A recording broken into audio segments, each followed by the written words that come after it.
ఈ ముఖ్య కార్యకర్తల సమావేశం ఇప్పుడు నేను మీతో పేర్కొన్నట్టు ప్రధానంగా రెండు అంశాలు. ఒకటి, అఖిల భారత కాంగ్రెస్ పార్టీ ఇచ్చిన పిలుపు మేరకు జై బాబు జై భీమ్ జై సంవిధాన్ అంటే రాజ్యాంగ పరిరక్షణ ప్రతి భారత పౌరుని బాధ్యతగా భావిస్తామో ఆ రాజ్యాంగం యొక్క ప్రాధాన్యతను తెలియజెప్పే విధంగా, దాంతో పాటుగా మనం అనుభవిస్తున్న హక్కులు ఇవ అవి ఏమైనప్పటికీ కూడా బాబాసాహెబ్ బిఆర్ అంబేద్కర్ గారు వారు అందించిన రాజ్యాంగ ఫలాల మూలనే మనం అనుభవిస్తున్నటువంటి ఈ హక్కులు అని చెప్పక తప్పదంటూ నేను. కాబట్టి ఆ భారత రాజ్యాంగ నిర్మాత బాబాసాహెబ్ బిఆర్ అంబేద్కర్ గారి యొక్క ఆలోచన విధానాన్ని ఈ దేశ స్వాతంత్రానికి ఏదైతుందో మరి ఆనాడు రాజకీయాలకు అతీతంగా భారత సమాజాన్ని ఐక్యం చేసి భారతదేశ స్వతంత్రం కొరకు ఏదైతుందో అహింసాయుత పద్ధతి ద్వారా మరి స్వాతంత్రాన్ని సాధించడం జరిగిందో ఆ జై బాపు మహాత్మా గాంధీ గారిని గుర్తు చేసుకునే తలంపుతోని ఈ మూడు అంశాలతో మరి చేపట్టబోయే కార్యక్రమం మరి జగిత్యాల పట్టణంలో ఏదైతుందో చేపట్టాలనే తలంపు ఒకటి. రెండోది ఏదైతుందో ఈ ప్రస్తుతం ఈ మండు టెండలు, ప్రధానంగా త్రాగునీటి సమస్య, పాలక మండళ్లు లేకపోవడం, ప్రధానంగా స్థానిక సంస్థలు పాలక మండలి అనేది ప్రాధాన్యత సంతరించుకున్న అంశం. పాలక మండళ్లు అంటే ప్రజలచే ఎన్నుకోబడ్డ ప్రజాప్రతినిధులు పాలన కొనసాగించాలి. ప్రజలచే ఎన్నుకోబడ్డటువంటి ప్రజాప్రతినిధుల పాలన ఉన్నప్పుడు వాళ్ళపై జవాబుదారీతనం, ఆ జవాబుదారీతనంతో ఏదైతుందో సమస్యలు పరిష్కరింపజేయడానికి వాళ్ళు బాధ్యతాయుతంగా బాధ్యత. ఇప్పుడు పాలక మండలి లేకపోవడంతో కొంత ఇబ్బందికరమైన సమస్యలు మనం ఎదుర్కొంటాం. కేవలం అధికార యంత్రాంగం మాత్రమే ఈ సమస్యలను పరిష్కరింపజేసే బాధ్యత వాళ్ళపై. కాబట్టి రాష్ట్రంలో కాంగ్రెస్ ప్రభుత్వం అధికారంలో ఉండడంతో ఈ పట్టణానికి సంబంధించే గాని స్థానిక గ్రామీణ ప్రాంతంలో గాని ఉన్న సమస్యలను సంబంధిత అధికార యంత్రాంగం దృష్టికి తీసుకెళ్లి ఆ సమస్యల పరిష్కారం కొరకు పాటుపడటం ప్రతి కాంగ్రెస్ పార్టీ కార్యకర్త మనవంతు బాధ్యత భావించాలి. ఎందుకంటే రాష్ట్రంలో కాంగ్రెస్ పార్టీ ప్రభుత్వం అధికారంలో ఉన్నది. ఏదైనా మంచి జరిగితే పార్టీ పరంగా ప్రభుత్వం కార్యకర్తలు వాళ్ళ బాధ్యత నిర్వర్తిస్తుందని చెప్పి భావిస్తాం. ఒక సమస్య పరిశీలింపబడకుంటే దాని పరిణామం కూడా ఏదైతుందో అటు ప్రభుత్వంపై కాంగ్రెస్ పార్టీపై. కాబట్టి ఏదైతుందో మనం పట్టణంలో ఎక్కడెక్కడైతే ఈ ప్రధాన సమస్య మూడు, ఒకటి త్రాగునీటి సమస్య, రెండోది ఏదైతున్నదో శానిటేషన్ పారిశుద్ధ్యం, మూడవది వీధి దీప. ఈ మూడు అంశాలకు సంబంధించి మొదటి నుండి కూడా జగిత్యాల పట్టణం ఒక ప్రత్యేక సంతరించింది. ఉమ్మడి రాష్ట్రంలో కూడా అనునిత్యం ప్రతిరోజు త్రాగునీరు అందించేసిన ఘనత కేవలం జగిత్యాల మున్సిపాలిటీ. కాబట్టి ఏదైతుందో జగిత్యాల త్రాగునీటి కొరకు ఏ విధమైన సమస్య ఉత్పన్నం కాకుండా అప్పుడైతే రాజశేఖర రెడ్డి గారు ముఖ్యమంత్రి ఉండగా మొత్తం రాష్ట్రంలో 200 రూపాయలకే ఇంటికి కుళాయి మంచినీటి సౌకర్యం కల్పించాలని తరలించడమో అది అమలు చేసింది జగిత్యాల మున్సిపాలిటీ. మన ఫార్చునేట్లీ కాకతీయ మెయిన్ కెనాల్ మన సమ్మర్ ట్యాంక్ ధర్మ సముద్రానికి అనుసంధానం చేయబడి ఉండడంతో మనకి ఎప్పుడు కూడా ఇంతవరకు త్రాగునీటి సమస్య ఉత్పన్నం కాదు. ఇప్పుడు కూడా ఏదైతుందో మన ధర్మ సముద్రం నిండు ఉన్నది. ఒకటేంటి డిస్ట్రిబ్యూషన్, పంపిణీ అనేది ఇబ్బంది కాకుండా ప్రతి వార్డులో స్థానిక కాంగ్రెస్ కార్యకర్తలు బాధ్యతాయుతంగా ఎక్కడెక్కడైతే త్రాగునీటి ఏదైనా సమస్య ఉత్పన్నమైతే, అట్లాగే పారిశుద్ధ్యం నిర్లక్ష్యం చేయబడ్డట్టయితే వీధి దీపాలకు సంబంధించి జగిత్యాల మున్సిపల్ కమిషనర్ పాలక మండలి స్థానిక బాధ్యత నిర్వర్తిస్తున్న ప్రత్యేక అధికారి స్పెషల్ ఆఫీసర్ గారికి మరి దృష్టికి తీసుకెళ్లడం మన బాధ్యత భావిస్తామని ఏర్పడ్డది అంటే ఇది కాంగ్రెస్ పార్టీ కార్యకర్తల శ్రమ ఫలితం అని చెప్పంటారు. దశాబ్ద కాలం టీఆర్ఎస్ అరాచక పాలనకి ఏదైతుందో వీళ్ళ ముగింపు పలకాలే, మార్పు కావాలని చెప్పని మనం పోరాటం చేయడము, ఆ పోరాట ఫలితం ఏదైతుందో వీళ్ళ రాష్ట్రంలో కాంగ్రెస్ పార్టీ ప్రభుత్వం అధికారానికి వచ్చిందమ్మా.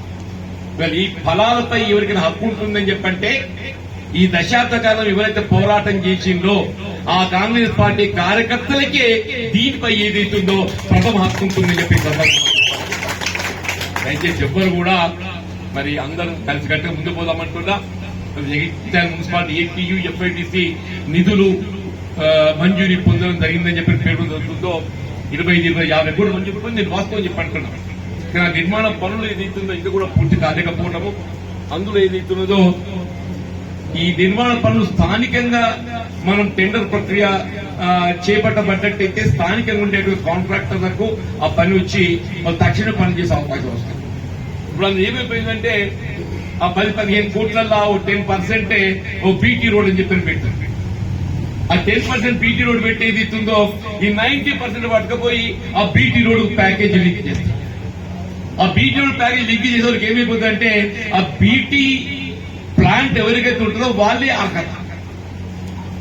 90% సిమెంట్ కన్స్ట్రక్షన్ పనులు ఉంటాయి, 90% 10% మాత్రమే ఇస్తుందో బీటీ పని ఉంటాయి.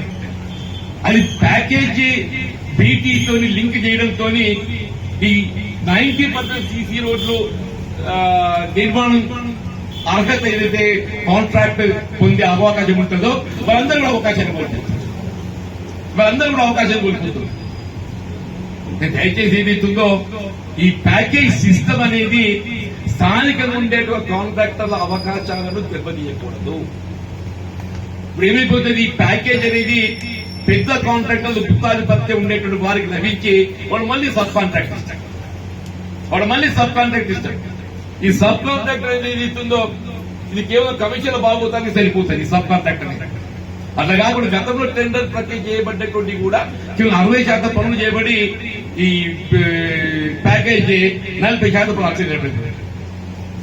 కాబట్టి వీళ్ళ గౌరవ ముఖ్యమంత్రి దృష్టి పెట్టి తీసుకెళ్తున్నాను. ఈ ప్యాకేజ్ అనేది ఏదైతున్నదో వీళ్ళ మీరు స్థానికంగా ఉండేటువంటి యొక్క కాంట్రాక్టర్లకు పనిచేసే అవకాశాన్ని దెబ్బతీయాలి. వాళ్ళ అవకాశాలు వాళ్ళకు ఉండాలి. ప్యాకేజ్ అనే నెపంతో ఇవాళ ఏదైతుందో ఈ గుత్తాధిపత్యం చేసేటువంటి ఒక ఆలోచన సరైనది కాదమ్మా. నా ఆలోచన ఇది, మీ అందరి యొక్క ఆలోచనకు అనుగుణంగా నేను రాష్ట్ర గౌరవ ముఖ్యమంత్రి చెప్తున్నాను. ఏదైనా కానీ జగిత్యాల మున్సిపాలిటీ పారదర్శకంగా ట్రాన్స్పరెంట్ గా ఎవరి హక్కుకు అనుగుణంగా వారికి లబ్ధి అనుకూర్చ చేయడము మన బాధ్యత. మరి ప్రతి కాంగ్రెస్ పార్టీ కార్యకర్త ఏదిస్తుందో మన బాధ్యత ఏంటంటే ఏ కార్యక్రమం అమలు చేయి తలబెట్టినా కానీ వాళ్ళ గృహ నిర్మాణం మంజూరు ఉందమ్మా. ఉదాహరణకు సొంత స్థలం ఉన్న వాళ్ళకి ఏదైతుందో ఇల్లు లేని వాళ్లకు మంజూరు చేయాలని ఒక ప్రభుత్వ ఆలోచన.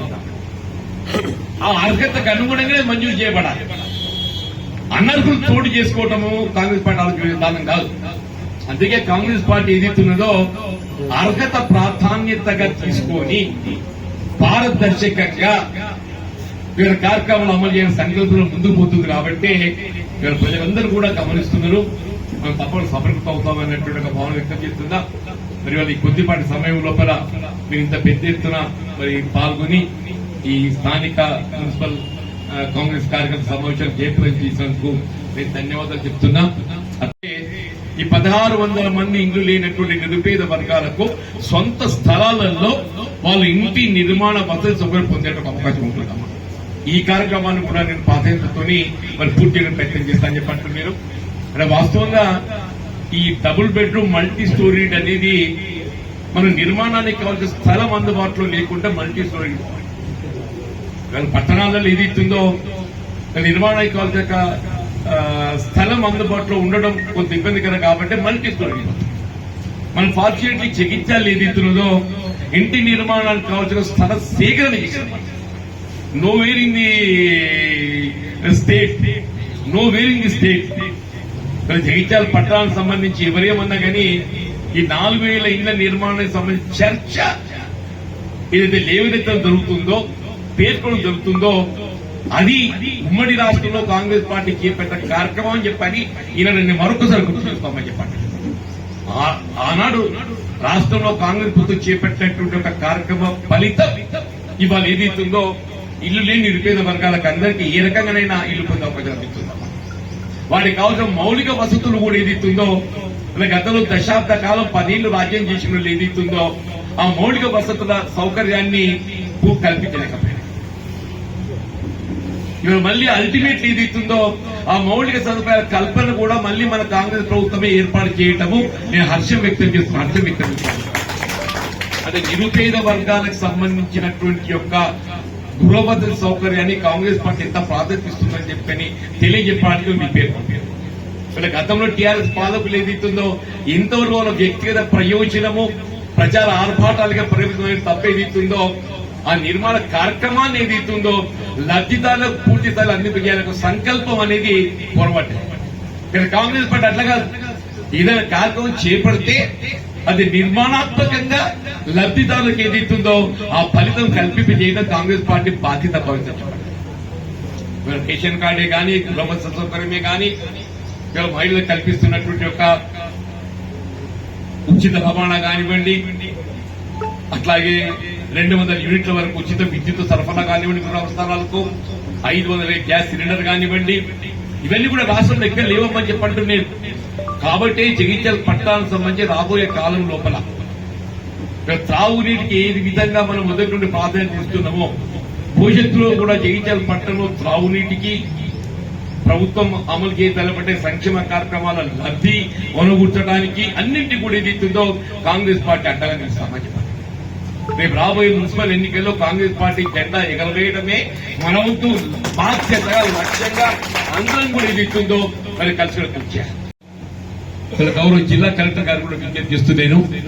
ఇక్కడ పాలక మండలి లేదు కాబట్టి ఒక గ్రివెన్స్ సెల్ ఏర్పాటు చేయండి. మున్సిపాలిటీ ఒక గ్రివెన్స్ సెల్ ఏర్పాటు చేసి మేము తక్షణమే పరిష్కారం చేయవలసిన అంశాలు ఏ ఉన్నా కానీ ఆ గ్రివెన్స్ సెల్ లో నమోదు చేయబడ్డట్టయితే త్రాగునీటికి సంబంధించి పారిశుద్ధ్యం కానీ, వీధి దీపాలు అంటే ఇవి తక్షణమే పరిష్కారం చేయాల్సిన అంశాలు ఇవి.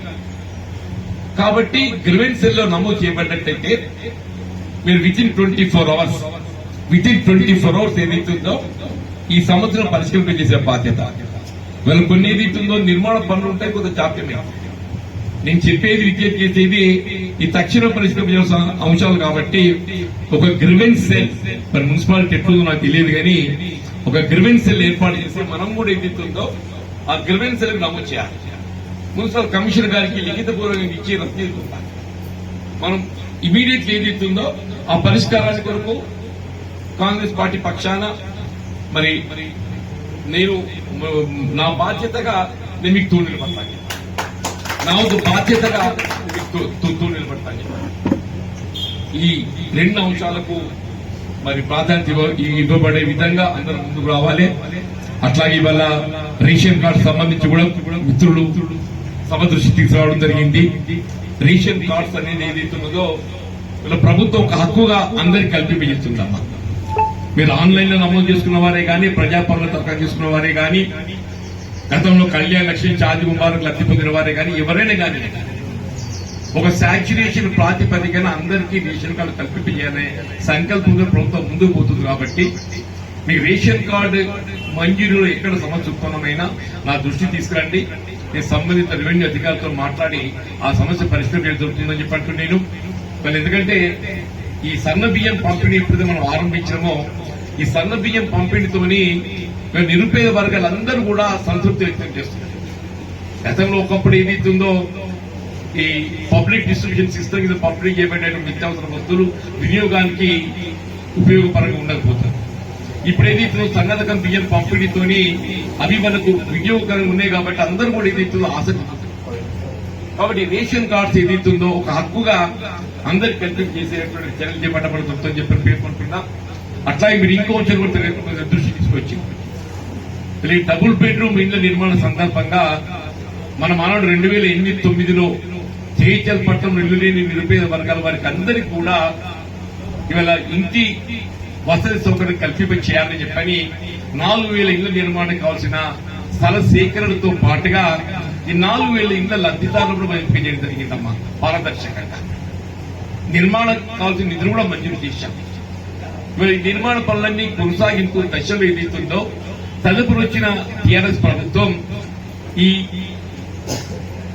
ఈ ఇందిరమ్మ గృహ నిర్మాణ పథకం యథావిధం కొనసాగితే కాంగ్రెస్ పార్టీ పేరు చిరస్థాయి నిలిచిపోతుంది కాబట్టి దాన్ని ఏ విధంగానైనా విఘాతం కలిగించాలని చెప్పని మధ్యలో ఆపేసి మళ్ళీ డబుల్ బెడ్రూమ్ ఇళ్ల నిర్మాణాన్ని తెరపైకి తేవటం, అందులో కొన్ని నిర్మాణ దశలో ఉన్నటువంటి ఒక ఈ గృహ నిర్మాణ సముదాయం తొలగింపజేయటం, వాళ్ళు ఏదైతుందో ఇవాళ మళ్లీ ఇల్లు మంజూరి పొందలేక ఇబ్బందులు ఎదుర్కొంటున్నారు చెప్పన్నారు. అటువంటి వాళ్ళు జగిత్యాల పట్టణంలో ఎవరున్నా కానీ తొలగింపజేయబడ్డటువంటి ఒక నిర్మాణ దశలో ఉన్నటువంటి రైతులు ఎవరున్నా కానీ వాళ్ళ హక్కుకు అనుగుణంగా నేను తప్పకుండా మీరు డబుల్ బెడ్రూమ్ ఇళ్లకు సంబంధమే కానీ లేక సొంత స్థలాల నిర్మాణమే కానీ మరి మంజూరు చెప్పేదానికి చర్యలు చేపడతా చెప్పంటున్నాం. ఇంకోటి మధ్యలో అయినా 1,600 ఇండ్లు కూడా ఉన్నాయమ్మా. కొన్ని 2,000 ఇండ్లు తొలగింపజేస్తే ఇంకో 1,600 ఇండ్లు మధ్యలో నిలిచింది.